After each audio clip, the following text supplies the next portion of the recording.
So, hi friends, myself Garad sir. So, today we are discussing the highway engineering. So, in previous lecture we have seen the types of road plans. So, in that there is a three road plans. So, first is a तीन road plan पाहिले आपण. First जो पाहिला तो झाला Nagpur road plan, त्यानंतर Bombay, after that Lucknow. हे काय तीन रोड प्लॅन आहेत. हे प्रत्येकी जे आपण यूज केले तर ते 20 इयर्ससाठी यूज केले प्रत्येक जो प्लॅन आहे तो. तर या लेक्चरमध्ये आपल्याला बघायचं आहे क्लासिफिकेशन ऑफ रोड्स. रोड जे क्लासिफाय होणार आहे ते कशावरतून आपण क्लासिफाय करतो किंवा कशा पद्धतीने क्लासिफाय झालेले आहेत. सो फर्स्ट आहे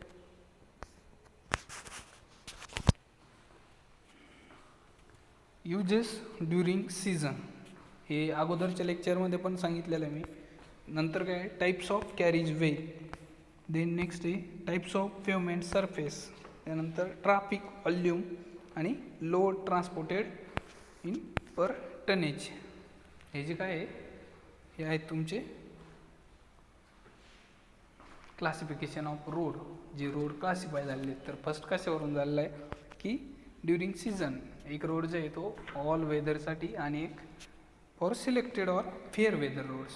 हे जे आहे हे मी तुम्हाला अगोदर पण सांगितलेलं आहे. त्यानंतर नेक्स्ट आहे types of carriage way. So in that carriage way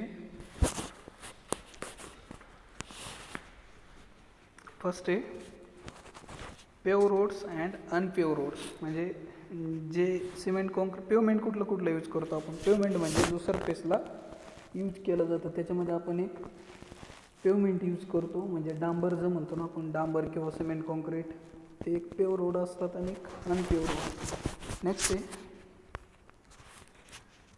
types of pavement. So in that surface road and unsurface road. So which types of pavement which can be used for construction of the road, that surface the road are classified on the surfacing. So next day traffic volume. So in that three subtypes or classification of traffic volume there are, first is a heavy, then medium and low. So on the basis of traffic these three are the classified. So first is a heavy traffic, means in that when we construct the road, so the road which can be constructed on ENH or so in ENH or expressway. So in ENH and expressway that have carries the heavy traffic, means amount of vehicles which can be passed through it. Then the medium traffic means the road which are classified on the ESH or MDR. So in that so when we consider the ESH, so the road which carries the minimum vehicles, means which can be less from the state or ENH highway. So this is a ESH or medium traffic. Then after that low, in that when we consider the village road or ODR, means other district road, then village road and other district road having less traffic, or the road which can be used for the villages only, which cannot be used for the expressway, or this road can be ended in a limited period or limited length. So this road can be used as a small. So next day load transported tonnage. So tonnage means loaded. So this can be classified as on three bases. First is a class 1, class 2 and class 3. In class 1 जो road tonnage म्हणजे काय, weight किंवा आपण काय म्हणतो loaded ज्या गाड्या असतात, तर लोडेड कुठल्या ट्रक किंवा टेम्पो वगैरे ज्या असतील लोडिंग गाड्या त्या पास होतात त्या रोडवरून, तो काय झाला क्लास 1मध्ये. त्यानंतर नेक्स्ट आहे त्या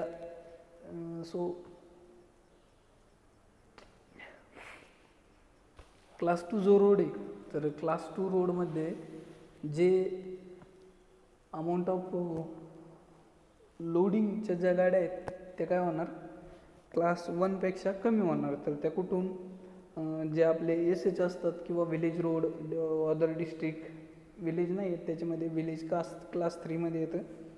तर हे काय झाले classification of road. So in that next as per Nagpur road plan, आपण आत्ताच पाहिला Nagpur road plan. Nagpur road plan कुठपासून कुठपर्यंत होता, 1943 to 1963. याच्यामध्ये आपण काय केलं होतं, नागपूर रोड प्लॅन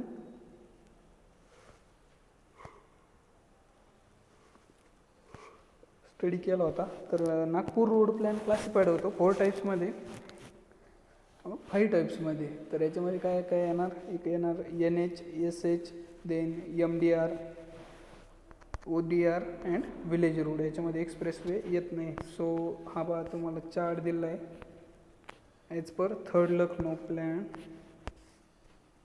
रोड्स तर कुठले कुठले येणार, primary system, this is expressway और नॅशनल हायवेज. जो आपण नागपूर रोड प्लॅन पाहिला त्याच्यामध्ये आपण एक्सप्रेसवे कन्स्ट्रक्ट केले नाही.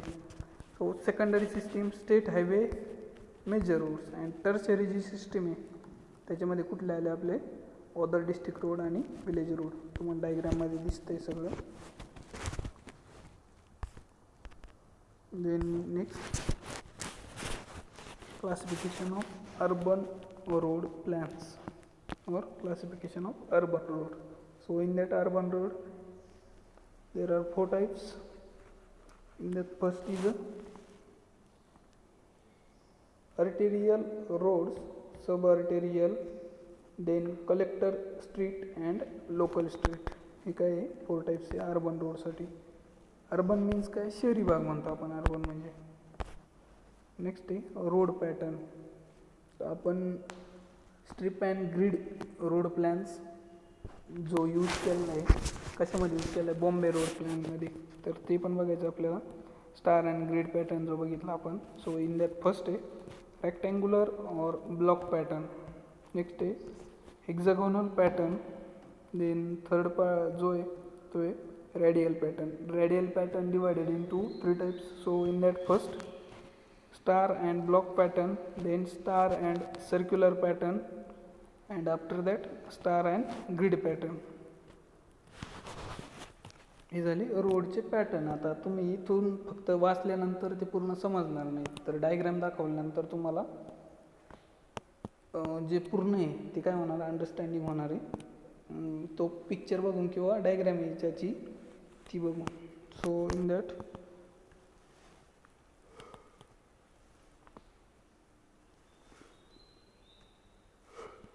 फर्स्ट जो बघितला आपण तो काय होता, रेक्टँग्युलर और block pattern. So in that the whole area is divided into rectangular blocks and plotted with street intersecting at a right angle. Means जो समजा आपल्या पूर्ण स्टेटचा एरिया किंवा डिस्ट्रिक्टचा एरिया काय करतात, रेक्टँगलमध्ये डिवाईड करणार आपण, छोटे छोटे रेक्टँगलर. त्यानंतर जी आपली स्ट्रीट पास होणार आहे, म्हणजे जो रोड आपला पास होणार तो काय होणार आहे, राईट अँगलनं त्या रेक्टँग्युलरमधून पास होणार आहे. नेक्स्ट आहे the main road which passes through the centre of the area should be sufficiently wide and other branches road may be comparatively narrow. तर जो मेन रोड आहे तो आपण काय होणार, त्याची स्ट्रीट जी असणार किंवा लेन जी असणार ती काय असणार, जास्त असणार as compare to the MDR other जे कनेक्टिंग होणार त्याच्यापेक्षा. हा झाला रेक्टँग्युलर. सो इन दॅट बघा टोटल एरिया काय केलेला आहे, रेक्टँगलमध्ये डिवाईड केलेला आहे आणि मधून जो पास झालेला आहे विथ 90 डिग्री अँगल, मीन्स आपण त्याला राईट अँगल म्हणतो, तो मिडलमधून पास झालेला आहे. हा इमेज बघा तुम्ही, याच्यामधून समजेल तुम्हाला रेक्टँग्युलर और block pattern.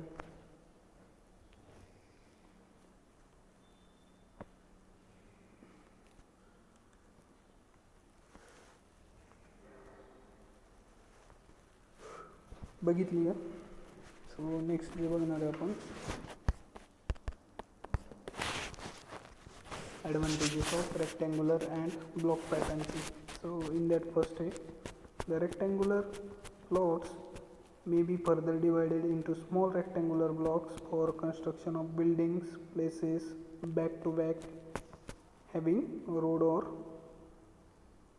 on their front. Means जो आपण होल एरिया जो रेक्टँग्युलर मध्ये डिवाइड केलेला आहे त्यानंतर त्याच्या सेंटरमधून जो आपला मेन रोड पास होणार आहे, तर जे रेक्टँग्युलर अगोदर आपण फिक्स केले तर त्या ठिकाणी आपण काय करू शकतो, बिल्डिंग कन्स्ट्रक्ट करू शकतो from front to front.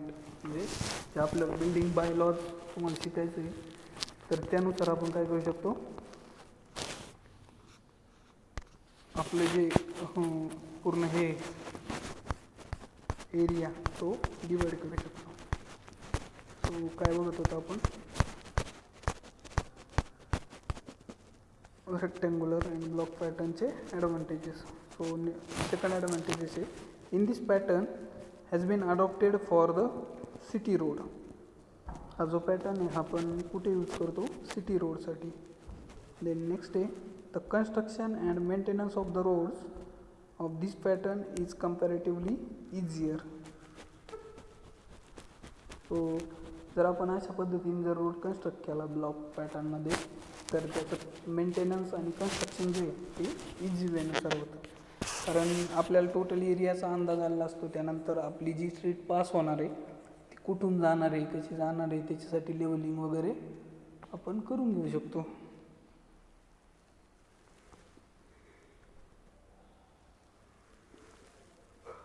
So next आहे the construction and maintenance of roads of this pattern is comparatively easier. आत्ताच आपण पाहिलं. So in that the main road is provided a different approach to outside the city. जे main road आहे ते आपण generally कुठे provide करतो, सिटीच्या बाहेर बायपास म्हणतो आपण त्याला. तर तशा पद्धतीने आपण काय करणार, रोड कन्स्ट्रक्ट करणार आहे. नेक्स्ट आहे limitations. So in that this pattern is not very much convenient because at the intersection the vehicles face each other. So in that this pattern is not very much convenient. Limitation आहे त्याचं. Convenient का बरं नाही, कारण the intersection the vehicle face each other. म्हणजे intersection जे होणार आहे त्याच्यामध्ये काय होणार, गाड्यांचे इंटरसेक्शनला गाड्यांचे जे फेस असतात ते काय होणार आहे, एकमेकांसमोर होणार. त्यामुळं काय ते लिमिटेशन. आपण रेक्टँग्युलर और ब्लॉक पॅटर्न इथं समजेल तुम्हाला. हा पूर्ण एरिया जो आहे तो काय केलेला आहे, डिवाइड केलेला आहे. त्यानंतर एक स्ट्रीट मेन रोडची पास झाली, त्यानंतर त्याचे जे सब रोड आहेत ते काय झाले, त्याला परपेंडिक्युलरली ॲक्ट झालेले आहेत.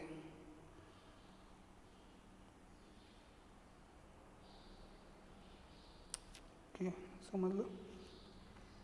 पूर्ण बघा, ही मेन सिटीच्या मधून छोटे छोटे रोड जाणार आणि जो मेन रोड आहे तो सिटीच्या बाहेरून जाणार. हेक्सागोनल पॅटर्न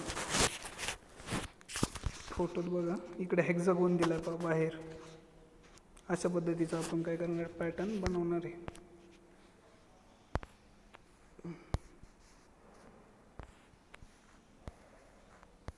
काय डायग्राम बघा.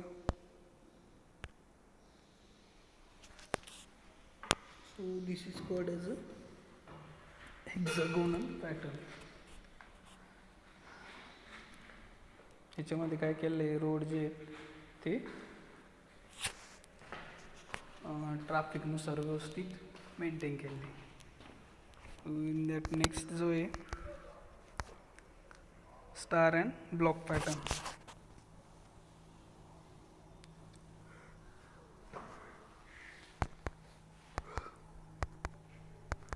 ह्याच्यामध्ये काय दिलं आहे, रेडियल रोड्स, त्यानंतर रेक्टँग्युलर पॅटर्न, नंतर बुल्टअप एरिया, म्हणजे जे मध्ये जो रोड जाणार आहे, दोन रोड समजा एकमेकांपासून दूर आहे तर त्याच्यासाठी काय आहे, आपण मध्ये कन्स्ट्रक्शन करू शकतो किंवा बिल्टअप एरिया आपण सोडलेला राहतो. त्यानंतर काय आहे, आफ्टर दॅट जो मिडलला बघा हॅश टाईप दिलेलं आहे ते काय सेंट्रल बिझनेस एरिया, म्हणजे मध्ये मार्केट किंवा आपण कुठलं पण प्रोडक्शन काहीतरी प्रोव्हाइड करू शकतो. So this is a star and block pattern. So star and block pattern कशाला म्हणतात ते बघायचं आपल्याला. In this pattern, the entire area is divided into a network of roads reading from the business outwardly.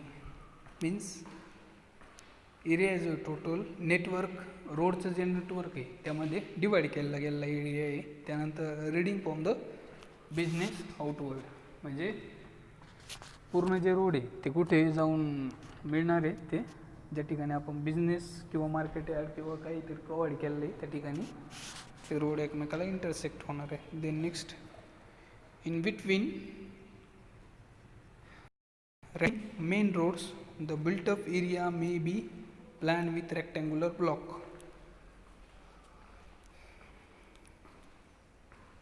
Radiating main roads, the built-up area may be planned with a rectangular block. The next advantages is reduces level of congestion at a primary bottleneck location. Then prevents traffic from accessing local flow routes in the direction of the event venue. The operate in the favor of egress traffic flow. Then next day, vehicle face each other less than block pattern. Block pattern मध्ये काय होतं, व्हेकलचे जे face होतात इंटरसेक्शनमध्ये ते each other face जे ते या block पॅटर्नमध्ये स्टार अँड ग्रिड ब्लॉक पॅटर्नमध्ये होत नाही. त्यानंतर नेक्स्ट जो टाईप आहे तो आहे star and circular pattern. So in this system the main roads radiating from central business area are connected together with concentric roads. So in this area, boundary by adjacent radial road and corresponding circular roads, the built up area as a plan in curve block system. So this is a star circular. ह्याच्यामध्ये मध्ये जे वरती dot दिसत आहे ते काय आपला built up area, तिथं आपण कन्स्ट्रक्शन करू शकतो. मध्ये बिझनेस, त्यानंतर हां radial road, ring road, star and circular pattern. Next आहे हा बघा ही डायग्राम स्टार अँड सर्क्युलर पॅटर्नसाठी. हा काय रोड साईडने पास झाला आहे. एक मेन रोड जो आहे तो मधोमध गेलेला आहे, त्यानंतर त्याला जे मिळतात रोड ते काय होतात बाहेरच्या साईडला. This is a star and grid pattern. हा पहा इथं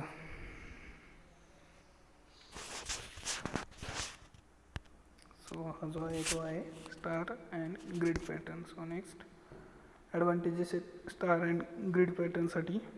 keep vehicular traffic safe, traffic जी आहे ती काय होणार आहे सेफ राहणार. त्यानंतर improve traffic flow in both direction using cellular structure. Both direction आपण ट्रॅफिक फ्लो जो आहे तो काय असं करतो रिमूव्ह करू शकतो. So improve land use efficiency and unit density. Land जी यूज करणार आहे आपण यासाठी काय होणार आहे कमी लागणार आहे. So limitation, Iceland separating the approach and exist lanes known as a splitter island, so should extend for the enough. Example, the Nagpur road plan formally we are prepared on the assumption of the grid pattern. आपण पाहिलं पहा Nagpur road प्लॅनमध्ये grid pattern road construct केले. त्यानंतर planning surveys. So for construction of any road we required some surveys. So in that first day, facts finding studies carries out in the scientific manner. So in that studies included are economic studies, financial studies, traffic studies and engineering studies. याच्यामध्ये कुठलं कुठलं बघायचं आपल्याला economic studies म्हणजे fund किती required आहे ते आपण इकॉनॉमिक स्टडीमध्ये बघणार. त्यानंतर financial studies. So in financial studies त्यामध्ये काय करणार आपण फायनान्स कसं प्रोव्हाइड करायचं आपल्याला यासाठी ते बघणार. त्यानंतर ट्रॅफिक स्टडी म्हणजे जी रोडची जी डेन्सिटी आहे म्हणजे रोडवरून जे व्हेकल पास होणार आहेत ते किती होणार आहे हा जो पूर्ण स्टडी असतो तो काय आहे ट्रॅफिक स्टडी. आणि after that engineering study. Engineering स्टडीमध्ये काय आलं सर्वे.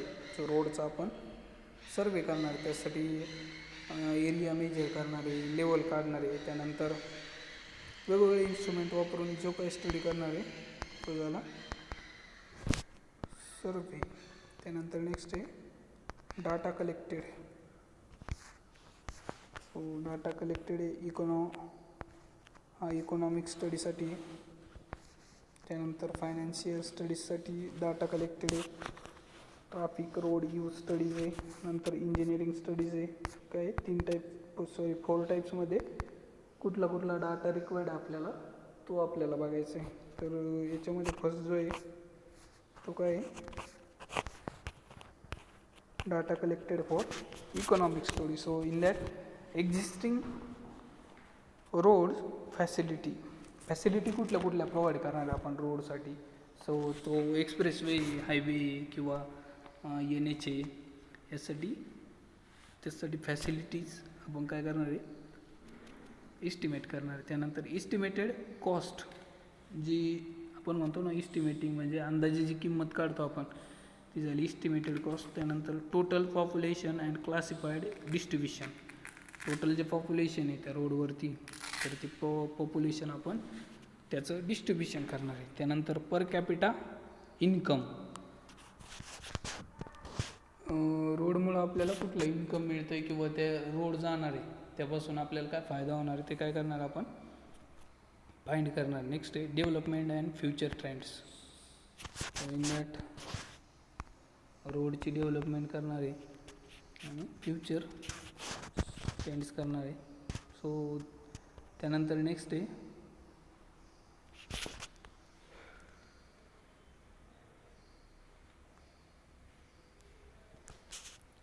Financial studies, traffic road use study and engineering studies.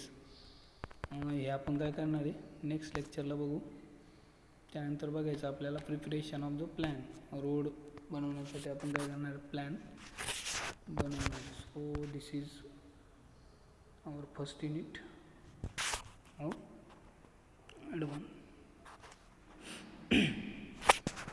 So काय अडचण असेल तुम्हाला क्वेश्चन विचारू शकता. Okay, thank you.